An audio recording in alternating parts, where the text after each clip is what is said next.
All right, after watching the last couple weeks of college football in the NCAA, I thought this was something that I could do a video on that could really bring some value to high school coaches, really coach at any level, even down into youth football, and it's still prevalent at the highest levels today.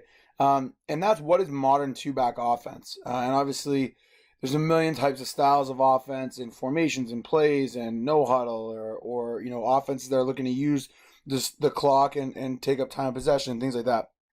Whatever offense you are and whatever your players allow you to do, one of the great things you can do as an offense is create consistency throughout your rules and processes for your players, but add a diverse set of looks and use those consistent rules within your offense, dress them up, and make it look more complicated to the defense. So that's one thing. I think the 11 personnel, two-back type offense, whether it's 20 personnel with two tailbacks, or whether you're more traditional like 11 personnel like I have drawn up here, and how you can use two simple concepts within that to, I think, be really effective. For our members, we're also going to follow this up with a members only video on adding RPOs to these runs. So first off, just basic inside zone. Here I got the inside zone working to the field. The H is capping that backside defensive end, or cutting off that backside defensive end. I've heard that called a lot of different terms here.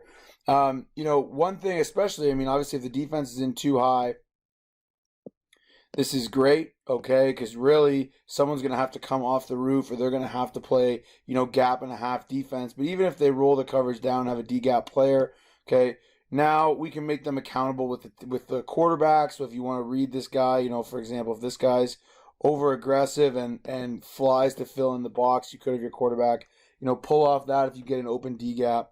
But even if we just use this kind of boot action off of it to hold that player, or even better, get into some RPOs, like I said, I'll get into for our members in a separate video. This allows you to have a hat and a hat in the box, inside zone, nothing revolutionary here. There's a million great videos on our channel and others about using inside zone. Okay, but one of the things I like about inside zone is it pairs well with other things. So for example, here, we have this base zone run play. If we want to change the look of this up, really, really simply, we can now bring the H across, starting a 3x1. All right, probably going to get a little bit of a different shell from the defense. Okay, and then bring this guy back across on a slice path.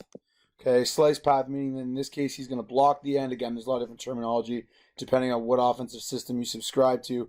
But now we bring this guy across, and again, what we've done now is we've changed the alignment of one of our players, and we've changed the way he executes his assignment. So now instead of already being lined up on that backside, he's going to cross the set and block that backside, kick out that backside defensive end.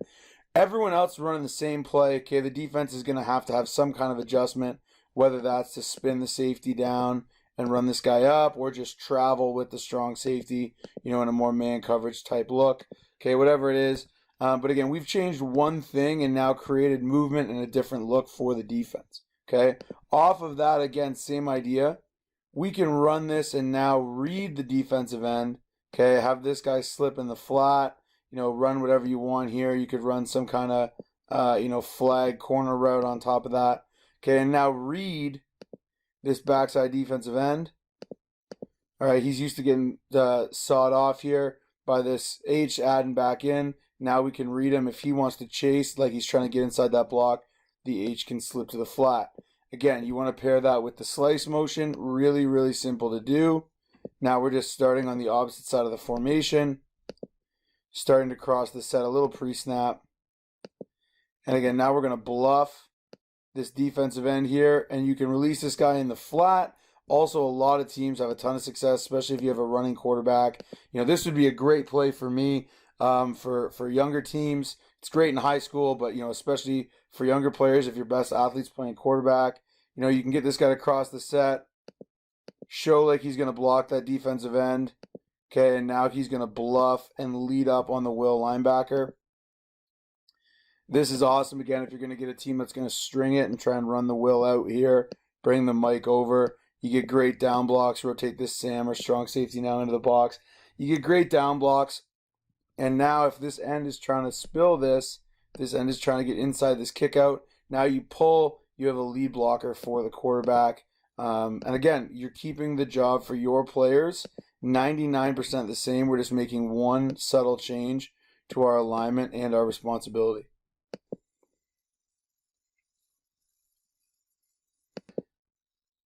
So we've taken a look at a couple simple changes. Obviously, you can run all these to the field. Okay, third simple change is now to make this insert. Okay, so we've talked about straight basic zone. We've talked about slice zone. Okay, now we're gonna make this insert zone. When we run insert, we're gonna bring the point back, one back from the mic. Okay, and we're gonna run a traditional lead using this H. Now you might have to start them a little bit deeper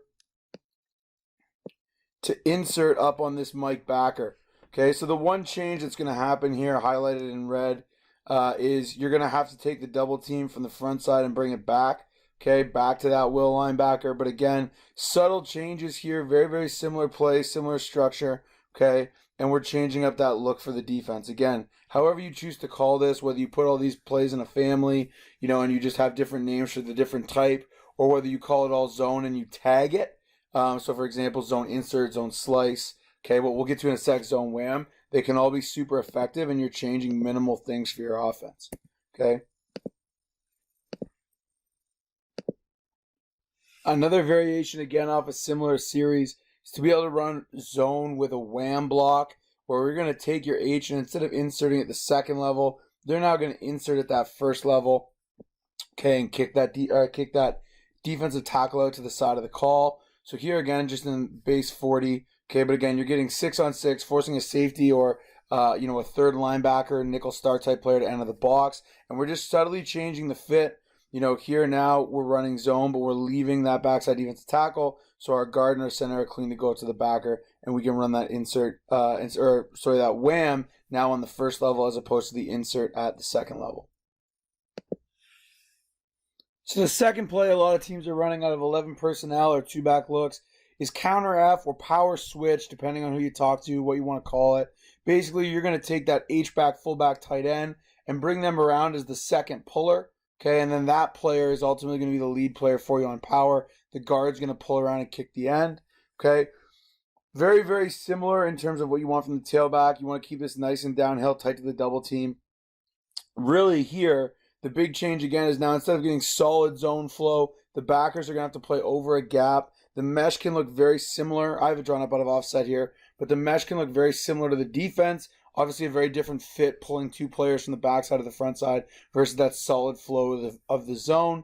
Okay, great if you got a defensive end that's flying up the field. Okay, and you can really, no matter what the front is, again, make it really challenging on defenses, especially, again, if they want to be in too high, right? This is really, really tough to get the bodies you need to the point of attack. Okay, somebody's going to have to spill and kill this thing out to the edge. That can be really tough to do when you get this down block and the pull around on the power. It becomes tough to try and not get kicked out if you're the defensive end. Obviously, anything can be done, but this is a play. You've seen Michigan run it. Tons of other teams run it and run some great RPOs off it, which, again, we're going to get to here in a second. The other way to run this is to make it look a little more like a counter. So, again, this is kind of the split zone variation of this, where you're going to start with the H and the running back on the opposite side and counter the back towards the same side. This can be great if you have teams that are trying to read off where your running back is.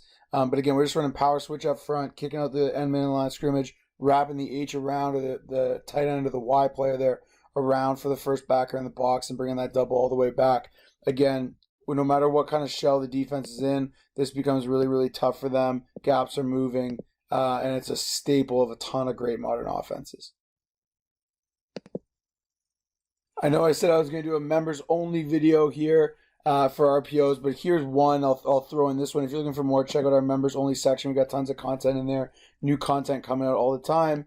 Okay, here if you want to get, again, into that quarterback run game, again, run a familiar concept up front. Power switch, this is a part of what you do. Great. Okay, you're running that power switch up front. Swing the back, read that overhang player. If he adds to the back here, okay, now your 6-on-6 quarterback can be a runner in the front.